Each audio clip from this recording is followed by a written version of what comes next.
Hey there, you're listening to the Healthy Parenting Handbook with Katie Kimball from Raising Healthy Families. If you've listened before, you know my intros usually take like 3 minutes, but I'm doing something a little different today. I was blessed to be on Tidy Dad's podcast, Tidy Tidbits, and that man keeps his podcast to 5 minutes. 5 minutes, people. I am telling you, I am not short form content. I was terrified going into that interview, but it was so great to distill down to like 3 questions, 5 minutes, get her done. So I thought, why not do a whole week's worth of 5-minute podcasts? So thanks, Tidy Dad.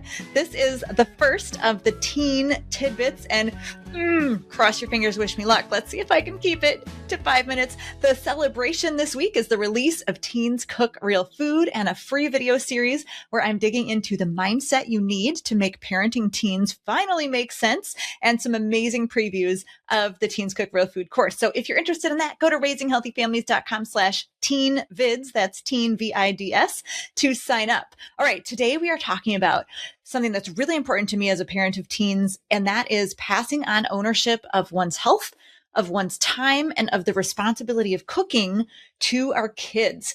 What I think is that with a little bit of knowledge, a little bit of confidence, this does happen naturally to an extent.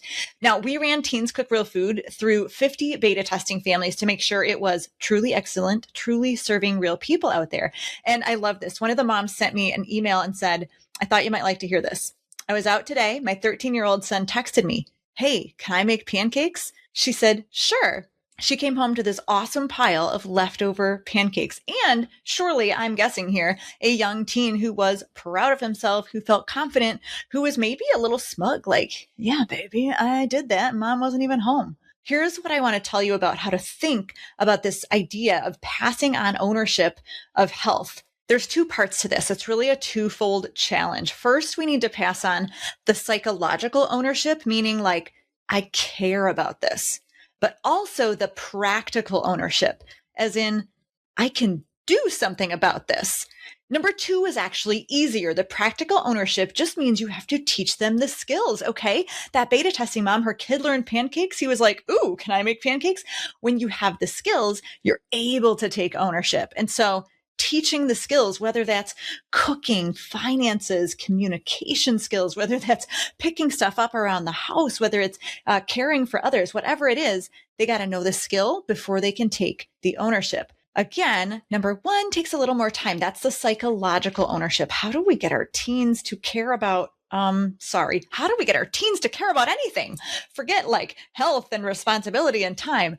It really has to do with, it's very, very multifaceted. So first, I think it starts as young as possible. We need to be building a family culture. So if you want your kids to take ownership of their health, then health needs to be part of the family culture. Maybe whether that's eating vegetables, whether that's movement as a family, getting outside, getting good sleep, whatever is part of owning health for you, it's got to be part of the habits and the routines that happen in your home. That starts as early as possible.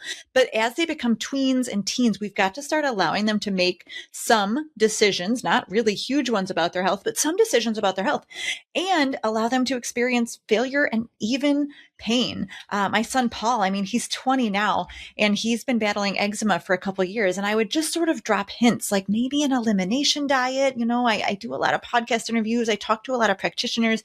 It really seems like dairy, gluten, sugar, stuff like that impacts eczema. And I don't know, it just didn't feel right to say, I think you need to do this, because he was already like 17. And he hit a point where the eczema was so painful to himself that he thought, forget it. I am doing the elimination diet. He made the decision. Now, alas, unfortunately, that story doesn't end there. It didn't actually work.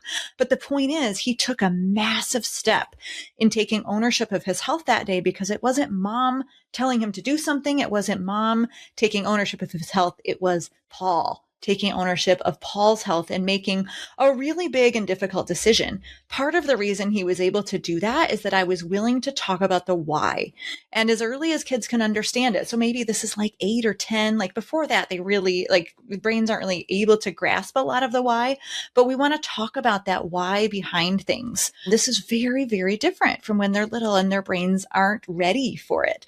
So that can be a lot of conversations at the dinner table. That can be conversations when you're maybe driving to and from a regular physical or well-child checkup, or when something's going on in your health, you talk about how you think. If you love to be a Dr. Mom, you tell them that, these are your values as Dr. Mom and how you think about health. Finally, the last very important step is that involvement is absolutely necessary for ownership. You can see how this is really related to the skills. You give them the skills, they're able to get involved. It takes time, it takes experience, and it takes practice. When Paul was learning to drive, I thought, man, this isn't scary at all. I'm going to be fine letting him drive away by himself. He's super mature. He's very responsible. He makes good decisions. And then I was going 70 down a freeway with a 15-year-old driver, and I thought, I'm wrong. There is nothing that can compensate for experience. Nothing, which means we don't want our young adults, our 18, 19-year-old kids getting some of their first experience at that age because they can't make up for lost time.